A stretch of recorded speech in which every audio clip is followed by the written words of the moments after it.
बांग्लादेश में चुनाव के बाद एक बड़ा सवाल खड़ा हो गया है कि अब क्या करेंगे मोहम्मद यूनुस। राजनीति में वापसी या फिर चलेंगे पुरानी राह। बांग्लादेश में इन दिनों सबसे ज्यादा चर्चा इस बात की नहीं है कि बीएनपी नेता तारिक रहमान शपथ लेने के बाद सबसे पहले क्या ऐलान करेंगे, बल्कि चर्चा इस बात की है कि मुख्य सलाहकार जो खुद को पीएम माने बैठे थे, अपना कार्यकाल खत्म होने के बाद क्या करेंगे। मोहम्मद यूनुस वैसे तो 12 फरवरी के बाद से ही लगभग गायब हैं। कुछ लोगों का तो ये भी कहना है कि वो फरार हो गए हैं। सोशल मीडिया पर कयासों का बाजार गर्म है। क्या यूनुस राजनीति में बने रहेंगे या पूरी तरह किनारा कर लेंगे और फ्रांस वाले घर में रहेंगे या फिर इंग्लैंड में नया आशियाना बनाएंगे। जब से यूनुस को बांग्लादेश की कमान मिली है, वो खुद को सरदार ही मान बैठे हैं। यूनुस के कमान संभालते ही भारत से रिश्ते की खटास दिन ब दिन बढ़ती गई। यूनुस कभी पाकिस्तान तो कभी चीन के साथ दनादन डील पर डील साइन कर रहे थे, जैसे कल ही कोई देश पे बांग्लादेश पर हमला करने वाला। चुनाव से ठीक पहले ही उन्होंने अमेरिका से भी ट्रेड डील साइन की। अब जब नई सरकार तारिक रहमान के नेतृत्व में बनने जा रही है, तो ये सवाल पूछा जा रहा है कि क्या यूनुस किसी संवैधानिक पद पर लाया जाएगा या फिर तारिक उन्हें राष्ट्रपति बना सकते हैं। हालांकि 9 फरवरी को अमेरिका से डील साइन करने के बाद से यूनुस लगभग गायब ही हैं। तब जब तारिक 17 फरवरी को पीएम पद की शपथ लेंगे, तो मीडिया हाउसेस ने रहमान के सलाहकार रहे हुमायूं कबीर से पूछा कि क्या यूनुस के लिए आपकी पार्टी ने कोई भूमिका तय की है, तो उनका जवाब था नहीं। लेकिन रहमान देश के बेहतरीन दिमागों को साथ लेकर चलना चाहते हैं। यूनुस को वो कितना बेहतरीन दिमाग वाला मानते हैं, वो बांग्लादेश ही जाने। अगस्त में यूनुस ने बांग्लादेश के कार्यवाहक सरकार के रूप में पिछले साल शपथ ली थी।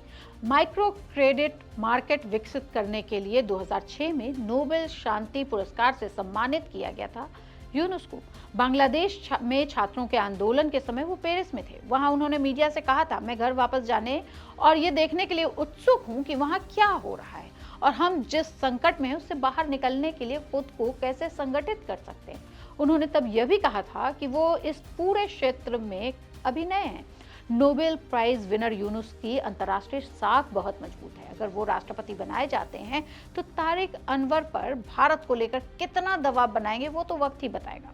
वैसे कुछ जानकार कहते हैं कि राष्ट्रपति बनने से बांग्लादेश को ग्लोबली फायदा होगा, लेकिन बीएनपी को बहुमत मिलने के बाद से यूनुस लगभग बांग्लादेश से गायब नजर आ रहे हैं। उन्हें लेकर सवाल तो शुरू हो ही गए।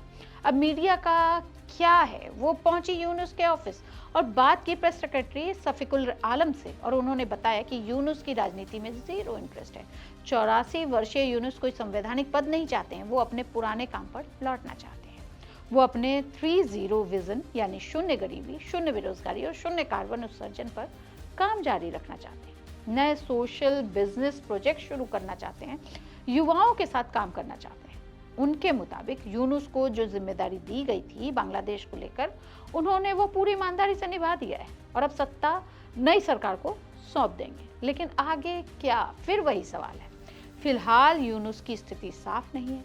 हालांकि सोशल मीडिया में खबरें फ्लोट हो रही हैं, वो वापस फ्रांस जाएंगे। कोई आधिकारिक प्रस्ताव सामने नहीं आया है, लेकिन यूनुस खुद चुप हैं और गायब भी हैं।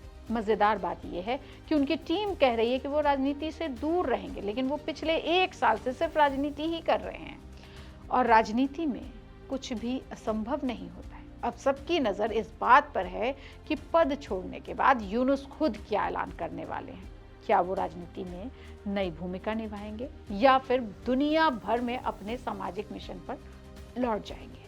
आने वाले दिनों में तस्वीर पूरी तरह साफ हो जाएगी। तब तक रहमान जी को शुभकामनाएं बांग्लादेश के लिए और देखते रहिए India.com।